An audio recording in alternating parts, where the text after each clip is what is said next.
Setiap perjalanan terkadang membutuhkan keberuntungan atau momen yang tepat untuk membawa kita menuju lebih cepat, lebih tinggi, dan lebih percaya diri. Bagi timnas Indonesia, laga menghadapi China adalah momen yang dinantikan tersebut.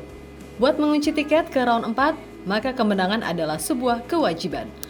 Walaupun sejatinya Indonesia sedang ada badai pemain absen, di mana 5 pemain inti nggak bisa bermain, tapi inisiatif positif tetap memberikan efek yang maksimal.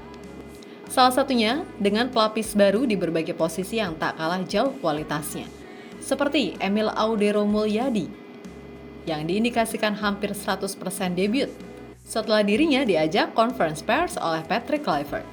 Emil memang sejak awal memang disiapkan untuk mengatasi kekurangan kiper saat situasi genting, dan inilah saatnya. Dalam laga debutnya ini, seluruh penggemar sendiri sangat percaya kepadanya. Bahkan sudah banyak yang menantikan debut kiper kelahiran Mataram, termasuk warga Lombok yang sudah nggak sabar lagi nih. Pantas saja, jurnalis internasional pada kepo dan mulai nggak sabar. Banyak yang udah berdatangan untuk menyaksikan aksi-aksi para punggawa Garuda dalam laga krusial ini. Lantas, bagaimana reaksi dari jurnalis asing, serta debut Emil yang siap membawa warna baru? Untuk itu, let's go, kita bahas satu persatu sampai tuntas.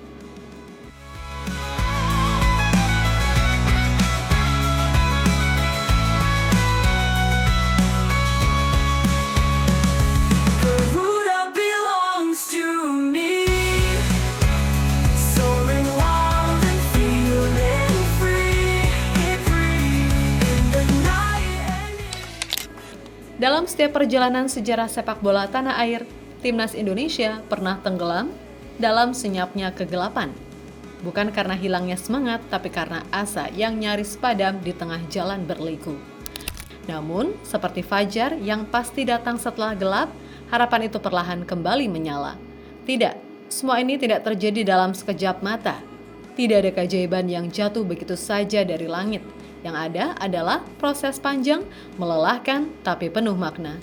Satu persatu, langkah kecil diambil, kesalahan diperbaiki, sistem dibenahi, dan impian kembali disusun ulang.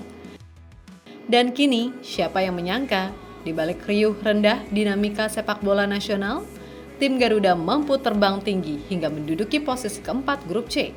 Grup yang selalu ditakuti, disebut sebagai grup neraka. Sebuah pencapaian yang tidak datang karena keberuntungan semata. Mereka tidak hanya menambah kualitas permainan, tetapi juga menaikkan nilai timnas itu sendiri di mata dunia. Kini, untuk pertama kalinya, setelah sekian dekade, mimpi lolos ke Piala Dunia terasa mungkin. Itulah sebabnya, tak berlebihan jika kita katakan bahwa timnas Indonesia kini adalah fenomena. Dan laga versus China akan jadi pembuktian nyata. Meskipun tanpa beberapa pemain andalan, khususnya Marcelino, yang bisa memberikan kejutan di setiap match, Patrick Kluivert sendiri sangat percaya kita bisa. Ia mengetahui bahwa skuad Garuda tidak tergantung pada 1-2 pemain. Dalam konferensi pers malam, ia sangat percaya dengan situasi yang menurutnya tidak mengubah persepsi untuk meraih 3 poin. Marcelino, of course, he's disqualified with this game. He's a great player, everybody knows that. But I'm very happy with the substitute that I have in the team at the moment.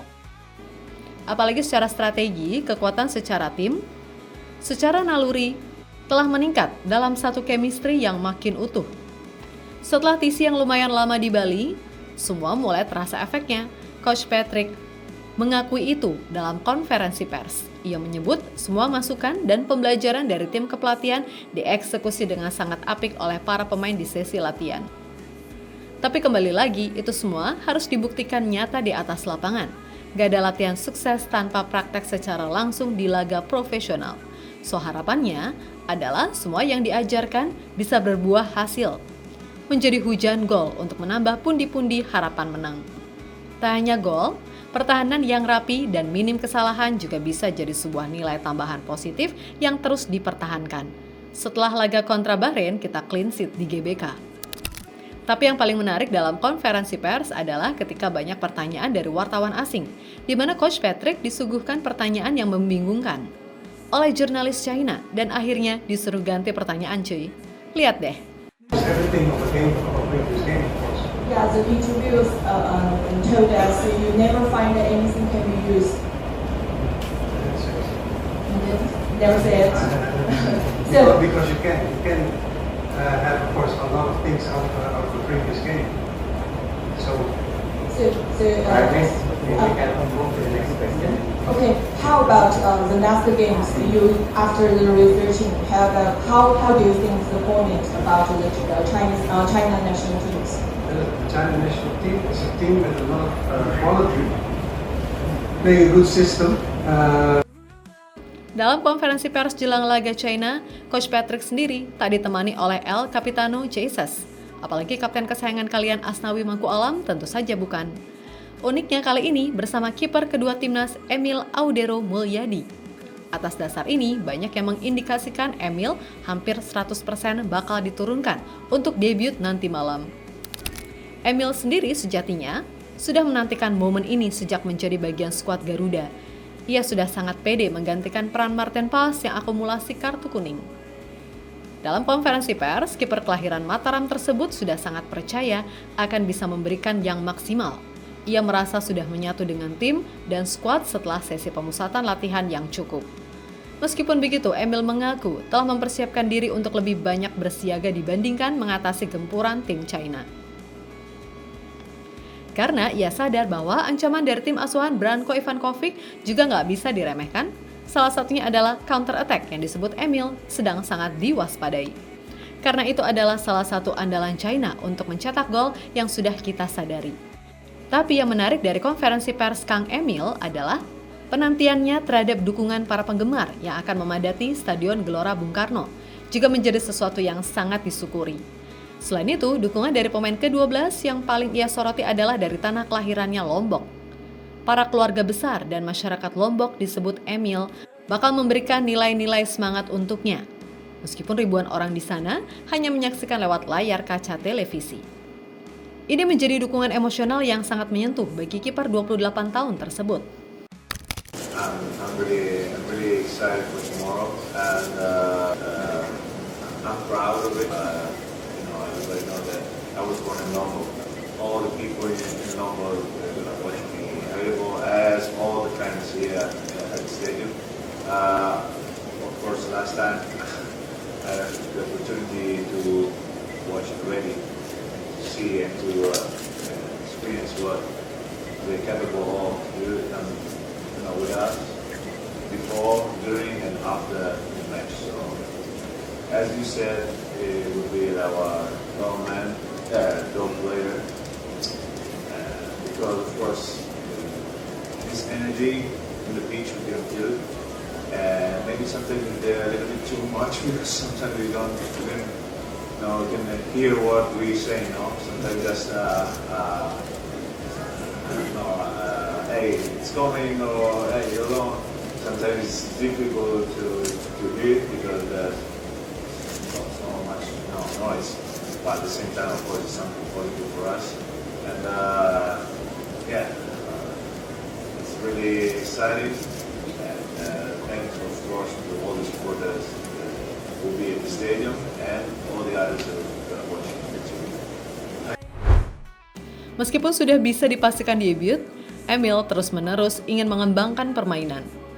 Sebelum konferensi pers, ia sempat menjalani latihan terakhirnya sekaligus official training timnas di GBK.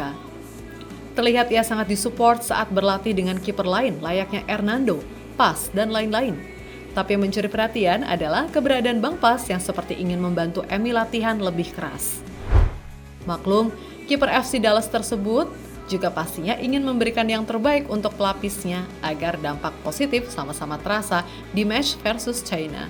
Sementara itu, Ole Rummenigge juga terlihat sangat kerja keras dalam sesi latihan. Ia sangat berambisi untuk kembali datang sebagai pahlawan kemenangan. Pundi-pundi gol dalam setiap match ingin diulangi terus-menerus. Bahkan dalam story Instagramnya, Ole memposting foto hasil latihan di tengah malam yang membuat publik sepak bola tanah air dibuat jadi candaan kalau Mang Ole sampai nggak bisa tidur. Tapi yang bikin salfok dalam sesi latihan kali ini, ada jurnalis asing yang ikut memantau. Terlihat banyak wartawan semua saling berkumpul untuk memotret, melaporkan sesi latihan penutup timnas. Salah satu yang bisa dikenali adalah Neil Peterson. jurnalis asal Belanda yang merupakan rekan dekat gelandang timnas Indonesia Tom Haye. Keduanya merupakan rekan kerja di podcast The Highway. Dalam setiap matchday, keduanya memang sering berangkat bareng dari Belanda ke Indonesia. Neil juga sempat sebagai jurnalis dalam sesi pers konferensi saat mewawancarai Emil dan Patrick Kluivert. Selain Neil, ada juga jurnalis Asia dengan media pribadi, @Footballita, merupakan jurnalis sepak bola yang biasa berkeliaran di kawasan Asia Tenggara hingga Eropa. Apalagi saat laga timnas Indonesia, ia juga sangat sering hadir.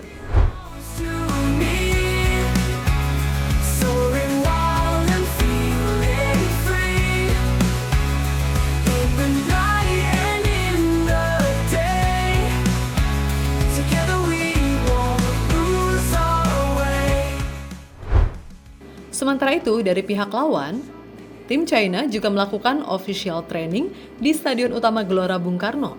Dalam hari yang sama tapi waktu yang berbeda, Branko Ivankovic memimpin skuad untuk melakukan sesi latihan tipis-tipis dengan materi pemanasan, passing, shooting, dan latihan dasar lainnya.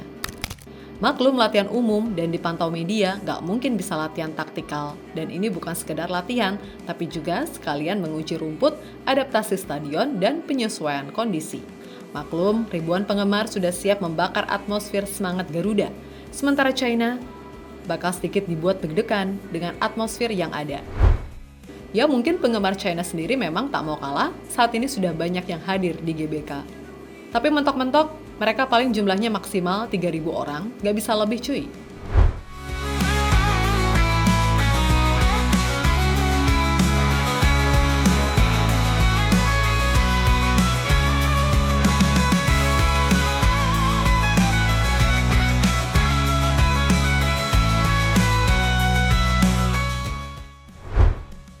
Terlepas dari persiapan yang matang, tentu kita juga nggak boleh meremehkan lawan.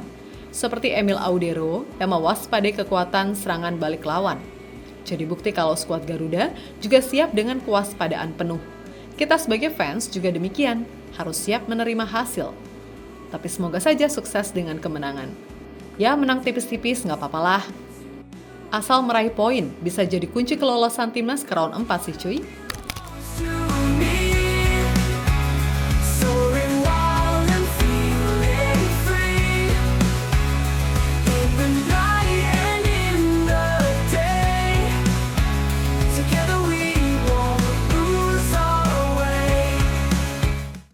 Itu dia ceritanya hari ini dari JL Report. Kalau kamu suka videonya, jangan lupa klik like-nya dan tulis pendapatmu di kolom komentar. Masih banyak cerita seru lainnya, langsung cek video di sebelah.